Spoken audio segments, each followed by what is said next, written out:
말씀은 마태복음 16장 13절부터 19절까지 보도록 하겠습니다.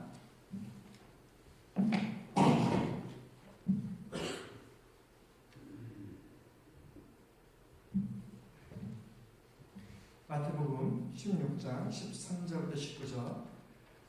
Today's scripture comes from Gospel of Matthew 16:13 to 19. 보도록 하겠습니다. 굉장히 울리네요. 자, 제가 한 절, 여러분이 한 절 이렇게 읽도록 하겠습니다. 13절부터 19절까지 읽겠습니다. 예수께서 빌립보 가이사랴 지방에 이르러 제자들에게 물어 이르시되 사람들이 인자를 누구라 하느냐?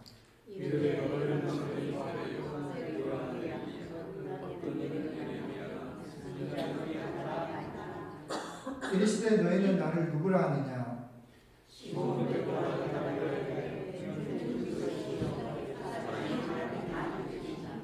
예수께서 대답하여 이르시되 바요나 시몬아 내가 복이 있도다. 이를 내게 알게 하니는 혈육이 아니요 하늘에 계신 내 아버지시니라.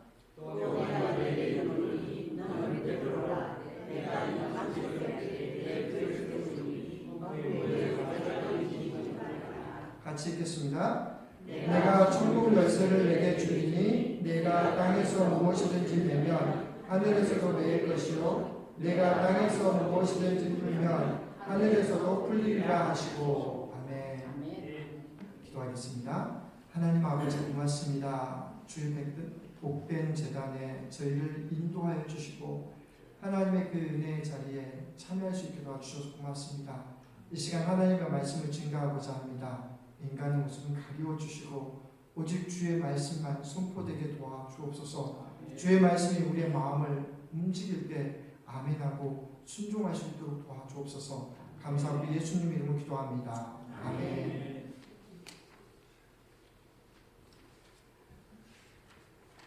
오늘은 본문을 가지고 새로운 출발점에 선 교회라는 제목으로 여러분에게 하나님의 말씀을 증거하도록 하겠습니다. 교회는 하나님의 꿈입니다. 하나님의 교회를 통해 많은 사람이 구원으로 초대되기를 원하십니다. 교회를 통해 예수 그리스도를 알고 예수 그리스도를 통하여 구원받기를 원하십니다. 구원받은 백성이 더욱 늘어나고 그곳에서 하나님 나라가 경험되기를 원하십니다. 저희 간절한 소망이 있다고 하면 우리 교회를 통해서 많은 사람이 예수 그리스도를 알고 거기에 천국을 이루며 거기에 하나님 나라를 얘기할 수 있는 그런 교회가 되기를 소망합니다. 그렇다고 하면 교회라는 말은 어디서 시작되었을까요? 그 단어가 처음으로 사용된 것은 어딜까요? 바로 오늘 본문입니다. 오늘 본문은 그런 의미에서 굉장히 중요합니다. 교회의 파운데이션은 무엇이 되어야 되는지, 그리고 그 교회를 통해서 우리 예수님께서 약속하신 것이 무엇인지 여러분 한번 살펴보기를 원합니다. 오늘 본문 배경부터 살펴보도록 하겠습니다. 예수님께서 빌립보 가이사랴에 가셨습니다. 빌립보 가이사랴 어떤 곳일까요? 빌립보 가이사랴, 이스라엘 땅에는 가이사랴라고 하는 곳이 두 곳이 있습니다. 하나는 헤롯 대왕이 만든 곳이고요. 또 하나는 여기 나와 있는 것처럼 빌립보, 헤롯의 아들인 빌립이 만든 빌립보 가이사랴라고 얘기합니다. 즉 아버지가 로마의 환심을 받았듯이 아들 또한 로마 황제의 환심을 얻기 위해서 헬몬산 기슭에 건축한 로마식 도시입니다. 빌립보 가이사랴는 원래부터 있었습니다. 파네아스라는 그런 지명으로 있었는데 이제 로마식 그 도시를 만들기 위해서 그 언덕 기슭에 놀라운 일들을 이 빌립 대왕이 많은 일들을 하게 됩니다. 아까도 말씀드렸지만 헬몬산 기슭, 그리고 깎아지른 듯한 절벽, 그리고 풍부한 물이 많은 그곳은 정말로 로마식 도시를 만들기에 최적의 장소였습니다. 왜냐하면 그것은 엄청난 나무와 바위와 물이 있었기 때문에 그렇습니다. 그래서 그곳에 신전을 만듭니다. 왼쪽부터 로마의 황제를 숭배하는 어거스트 신전을 만들었습니다. 그리고 그 가운데 모든 로마의 신들을 의미하는 판신전을 만들었습니다. 그리고 그 옆에 판신은 염소의 뿔과 사람의 모습과 그리고 염소의 모양을 하고 있다고 해서 염소의 신전을 만들었습니다. 그 옆에 또 다른 신전들을 만들었습니다. 헤르메스 신전을 만들고요. 그래서 왼쪽으로부터 시작해서 쭉 절벽 아래 이런 신전들을 만들었습니다. 그리고 그 신전에서 날마다 희생 제의를 드렸습니다. 짐승을 바쳐서 드리고 제사를 드리고 그렇게 했습니다.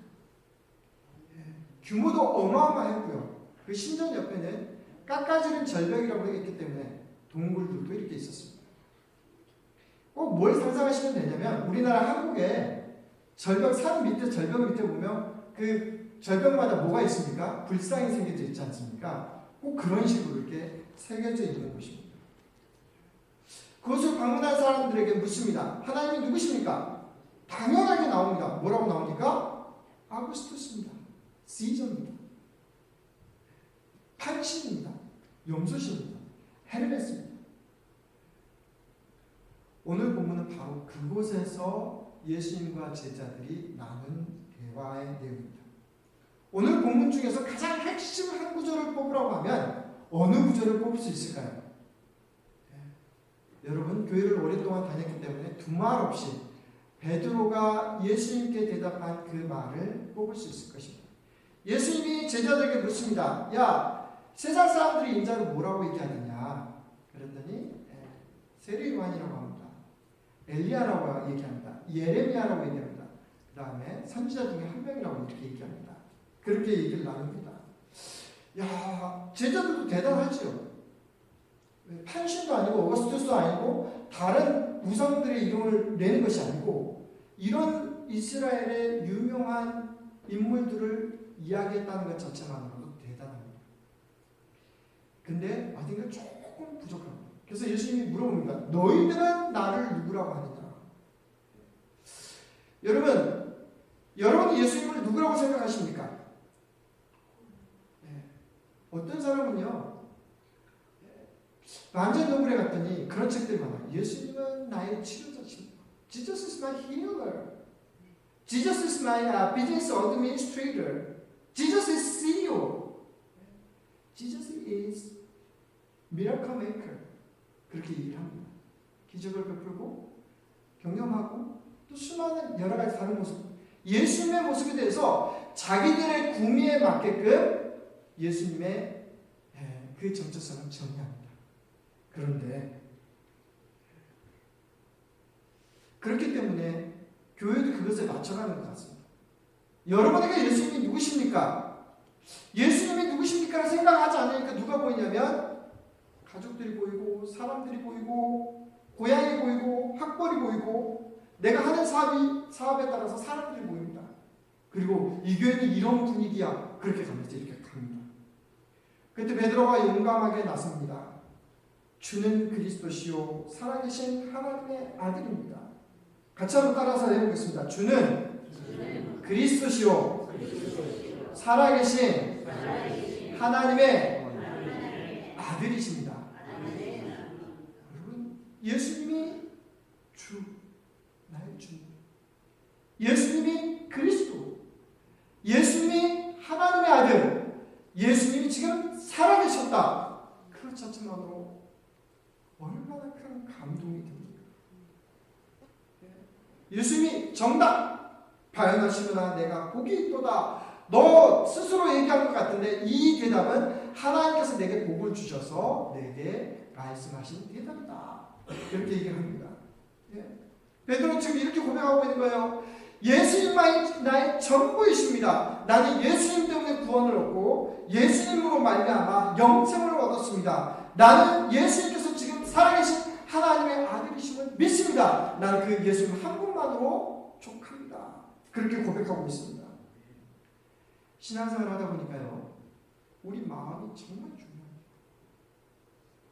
특별히 우리 마음 가운데서 예수님의 자리가 어디에 있느냐가 중요하더라고요. 예수 믿고 세례 받고 나서 예수님이 내 마음 한가운데 있었는데 어느 순간부터 예수님을 밀치기 시작합니다. 처음에 한가운데 있다가 늘 날마다 책으로 보시다가 점점 밀칩니다. 이거는 내가 더 잘 알아요. 예수님 잠깐만요. 조금만 옆으로 가세요. 조금만. 예수님 이건 제가 경험해 봤어요. 조금만 더 가세요. 예수님의 자리를 점점 세상의 것으로. 예수님 저 지금 자식들 키워야 돼요. 예수님 조금만 옆에 가 계세요. 예수님 지금 장사한다고 제가 정신이 없어요. 리스가 안 된다고 그러면 어떻게 해요? 예수님 잠깐만 좀 계세요. 예수님의 자리에 내 생각과 의지를 부여합니다. 그러면서 예수님의 자리에 점점 가져갑니다. 우리 입술과 머리로는 이런 상황에서 예수님이라고 하면 어떻게 하실 것인지 분명히 알지만 실질적으로 일이 벌어지면 내 경험과 지식이 어김없이 그것을 좌우한다는 것입니다.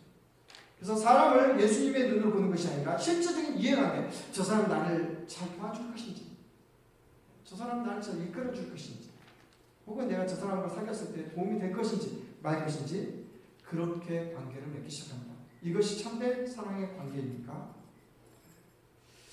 제가 한국에 계신 목사님들 중에 김동훈 목사님 참 좋아합니다. 김동훈 목사님이 이 부분을 이렇게 해석했습니다.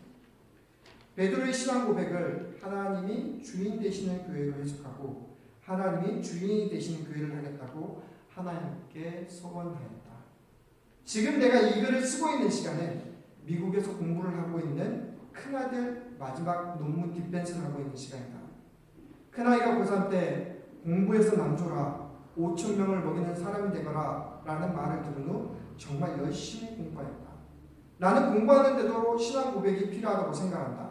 공부의 목적과 주인이 하나님이 되게 하시는 것이 공부의 신앙 고백이라고 할 수 있다. 공부해서 남주라라는 말은 내가 내 공부의 주인이 되지 말라는 말이다. 공부의 목적을 공부의 주인이신 하나님의 뜻에 두라는 말이다. 베드로의 신앙 고백은 저와 여러분의 정체성과 우리 교회의 정체성과 여러분이 사업하고 비즈니스하고 회사 다니고 공부하고 자녀를 키우는데 반드시 적용되어야 할 신앙 고백입니다. 교회 안에서만 그것이 적용된다고 하면 여러분은 이론에 그친 머리만 큰 그런 신앙인으로 바뀌게 될 것입니다. 사랑하는 성도 여러분, 그런 의미에서 여러분의 삶을 한번 전반적으로 한번 돌아보고 신앙 고백을 새롭게 하실 수 있는 저와 여러분 되시기를 주의 이름으로 축원합니다. 아멘. 예수님은 베드로의 신앙 고백을 정말 귀하게 여기셨습니다. 복이 있도다. 확인하시나 내게 복이 있도다. 그러면서 세 가지 약속을 합니다. 첫째가 뭐예요? 이 반석 위에 교회를 세우겠다. 두 번째가 뭐예요?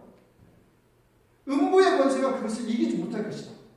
세 번째가 뭡니까? 내가 너에게 천국 열쇠를 줄 텐데 네가 땅에서 매면 하늘에서 매이고 땅에서 풀면 하늘에서 풀릴 것이다 라고 얘기했습니다. 세 가지 약속 간단하게 살펴보겠습니다. 첫 번째 약속, 또 내가 내게 이르노니 너는 베드로라. 내가 이 반석 위에 내 교회를 세우리니. 여기서 처음으로 교회라는 말이 나옵니다. 하나님의 구원의 꿈을 담은, 하나님의 꿈을 전부 실은, 이 땅에는 너무나 많은 교회가 있지만 그 교회의 시작을 이 반석 위에 시작한다고 얘기합니다. 근데 이 구절에서 아주 재밌는 두 가지 단어가 나옵니다. 하나는 뭐냐면요, 베드로. 하나는 반석이라는 단어입니다. 여러분 한글 성경 갖고 있죠? 밑에 쭉 보시면 뭐라고 되어 있냐면 베드로란 뜻은 반석이란 뜻을 가지고 있다라고 이렇게 친절하게 해석이 되어 있습니다. 그러니까 베드로나 반석이나 똑같은 말이지 않습니까?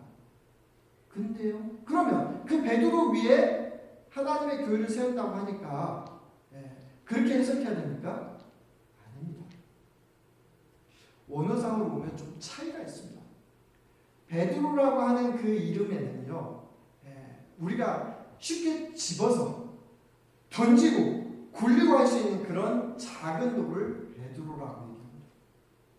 근데 그 뒤에 나오는 그 반석은 너무나 커서 요동하지 않고 흔들리지 않는 그런 큰 반석을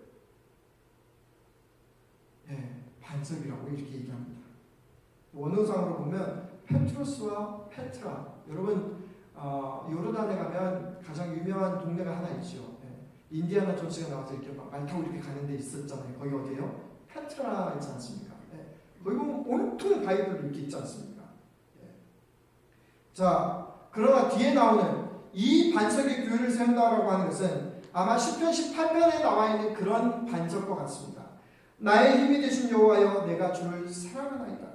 여호와는 나의 반석이시오, 나의 요새시오, 나를 건지시는 이시오, 나의 하나님이요, 나의 피할 바이시오, 나의 방패시오, 나의 구원의 뿌리시오, 나의 산성이로다. 여기에 나온 두 단어, 반석 그리고 피할 바위라고 하는 그 말입니다.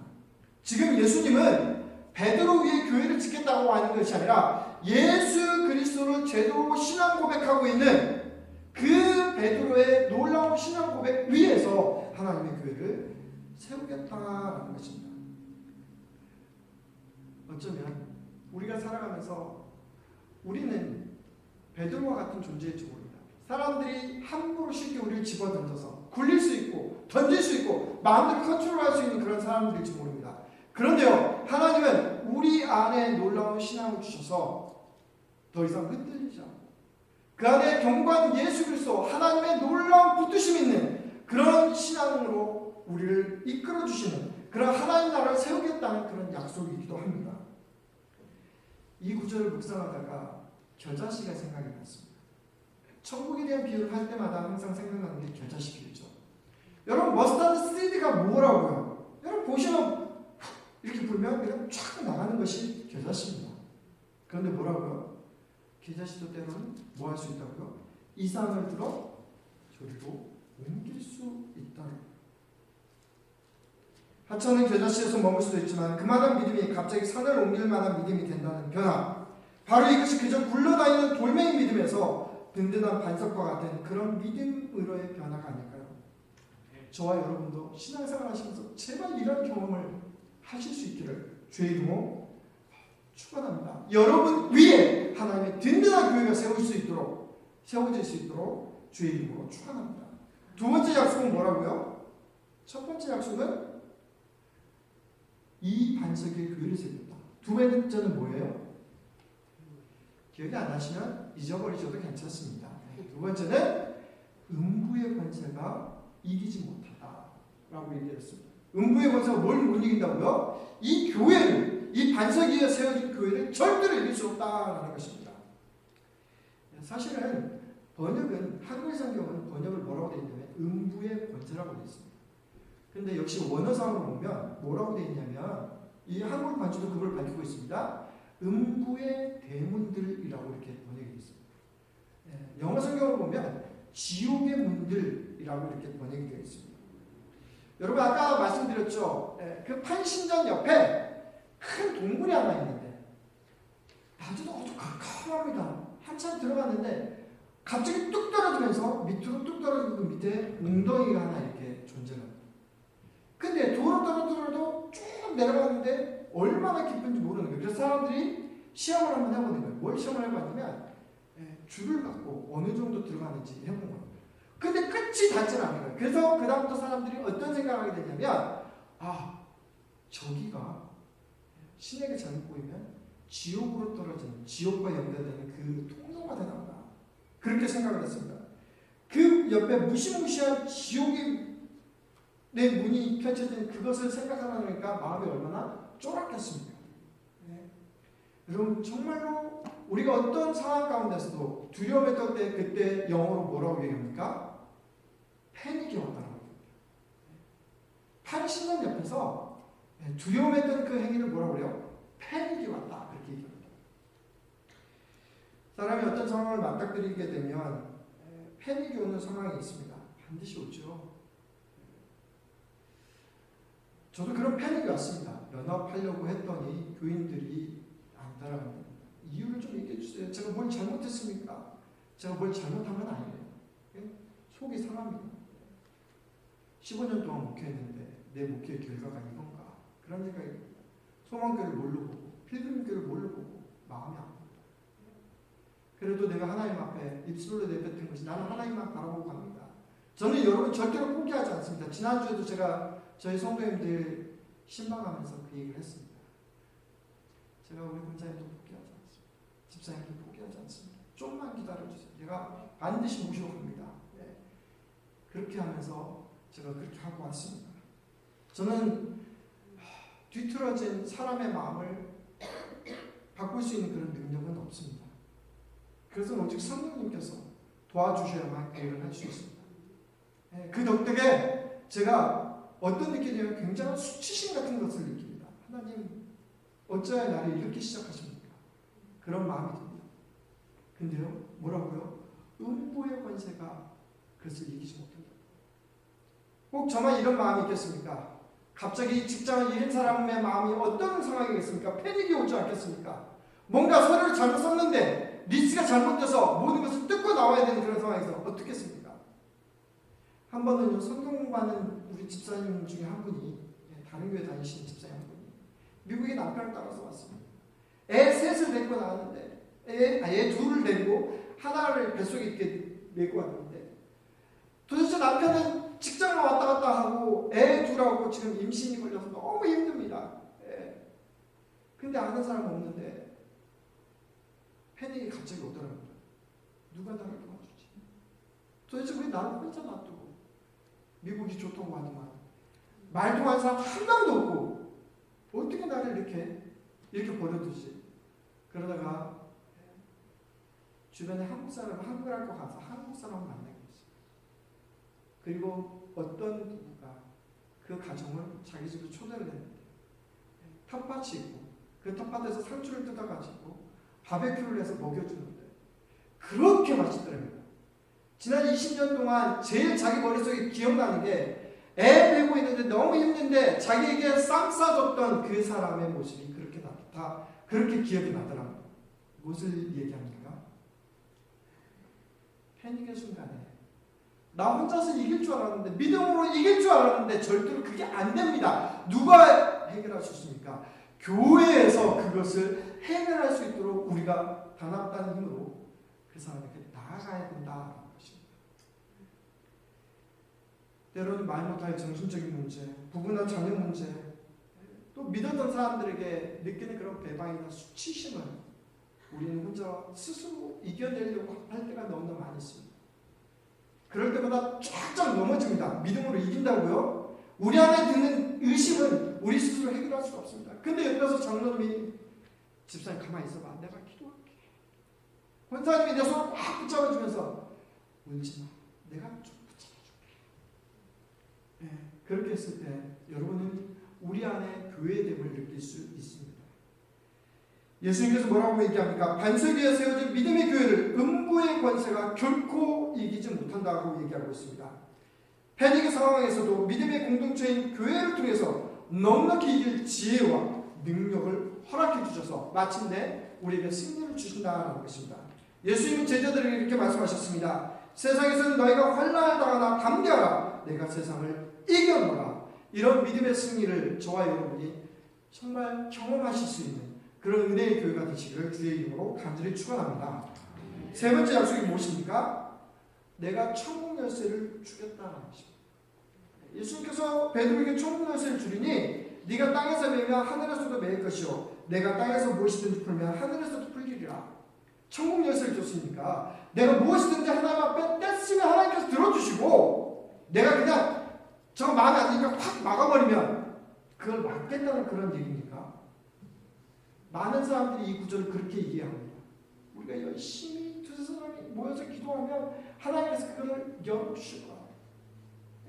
두세 사람이 열심히 마음을 합해서 뭔가를 막아버리면 막아버릴 거야.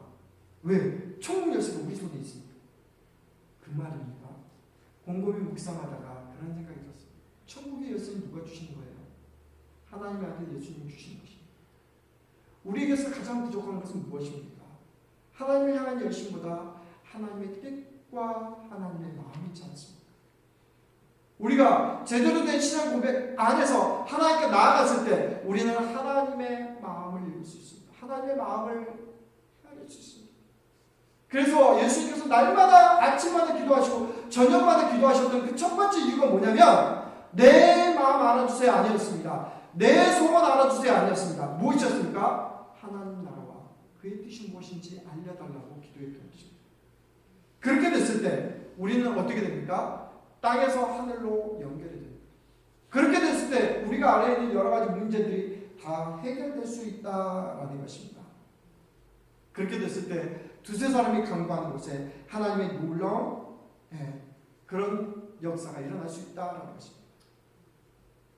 세상에 막힌 것들이, 단절되는 것들이, 눌린 것들이 뚫릴 수 있다라는 것입니다. 그래서 해결할 수 있는 것은 오직 하나님밖에 없습니다. 사랑하는 성도 여러분, 말씀을 정리합니다. 하나님은 보스턴 소망교회라는 이름 아래 저와 여러분을 믿음의 공동체로, 구원의 공동체로 불렀습니다. 그리고 지금 우리는 새로운 출발점에 서 있습니다. 저와 여러분에게 있어서 가장 중요한 것은 무엇입니까? 왜 이 자리에 앉아서 예배하게 하십니까? 하나님은 다시금 우리에게 올바른 신앙 고백을 원하십니다. 그 신앙 고백은 교회 안에서뿐만 아니라 교회 밖으로 우리의 일터와 사업과 학업의 현장까지 연결되기를 원하십니다. 어쩌면 보스턴이, 저는 보스턴에서 99년에 왔으니까 26년 차입니다. 보스턴은 어쩌면 우상이 즐비한 빌립보 가이사를 갔습니다. 우상의 모양만 바뀌었다 뿐이지 자본주의가 최고의 학문과 테크놀로지 기술이 그 자리를 대체해가고 있습니다. 포스트 모더니즘 안에 각기 개인이 좋아하는 대로 자기가 원하는 대로 무엇을 하든 상관하지 않게 되었습니다. 그렇기 때문에 동성애에 대해서 무감각해졌습니다. 심지어 몇 년 전에 사탄교가 호텔 하나를 빌려가지고 집회를 열어도 끔찍하지 않을 정도로 그렇게 우리의 혼을 쏙 빼먹는 곳이 되었습니다. 그런 곳에서 우리에게 예수 그리스도의 복음이 얼마만큼의 값어치가 있습니까? 말씀의 자리는 도대체 어디에 있습니까? 복음의 나침반을 읽고 교회를 더 이상 나가지 않고 방황하는 그 수많은 사람들에게 우리 교회는 어떤 존재로 자리매김하고 있습니까? 사랑하는 성도 여러분, 저는 담대히 외쳤으면 좋겠습니다. 오직 예수님만이 우리의 구원자이십니다. 다른 이로서는 구원을 얻을 수 없나니 천하인간의 구원을 얻을 만한 다른 이름을 우리에게 주신 일이 없습니다. 내가 곧 길이요 진리요 생명이니 나로 말미암았구나 아버지께로 올 자가 없다. 너희가 내 말을 거하면 참 내 제자가 되고 진리를 알지니 진리가 너희를 자유케 하리라. 그것이 느껴지는 교회가 되기를 원합니다. 새로운 출발선상의 시작은 하였지만 우리 교회는 반드시 반석 위에 세워져야 합니다. 결국은 무너질 수밖에 없는 모래 위에 세워져서는 절대로 안 됩니다. 교회 하나 지키기도 힘들고요. 교회 하나 그거 세우기도 힘들고 지키기도 너무 힘듭니다. 그런데 무너지는 것은 잠깐입니다. 교회를 향해서 세상에서는 끊임없이 환난과 유혹의 거센 광풍이 언제고 닥칠 것입니다. 그럼에도 흔들리지 않고 예수님의 몸을 제대로 지켜내는 교회가 되기를 원합니다. 그렇게 다시 한번 복음으로 함께 지어져가는 그런 교회가 되기를 원합니다. 제 마음 가운데 뜰이 알이 생각났습니다. 우리 교회 세 가지가 있었으면 좋겠어요. 뜰이 알. 첫 번째 알은 Restore our souls. 우리 영혼이 좀 살았으면 좋겠다. 다시 한번 회복됐으면 좋겠어. 두 번째는요. 두 번째 알은 Revive our heart. 우리의 마음이 너무나 즐거워서 하나님의 일을 하는 데 있어서 기쁨으로 사랑보지 않고 기쁨으로 즐겁게 아낌없이 헌신했으면 좋겠다. 세 번째 알이 뭐냐면 Renew our lives. 우리의 복음으로 우리의 삶이 그렇게 변화됐으면 좋겠다. 그게 진짜 교회이지 않겠습니까? 사랑하는 성도 여러분, 우리에게는 믿음이 있고 하나님 우리에게 새로운 역사를 준비하셨습니다. 우리가 믿음으로 그것에 들어갈 때 하나님 크게 역사하실 것입니다. 저는 그것을 이미 경험했고 앞으로도 역사하실 것이라고 믿습니다. 지금까지 내가 하나님께서 베풀어 주신 그 은혜에 만족하는 것이 아니라 지금부터 앞으로 베풀어 주실 그 하나님의 놀라운 은혜에 같이 동참할 수 있는 저와 여러분 되시기를 주의 이름으로 간절히 축원합니다. 기도하겠습니다.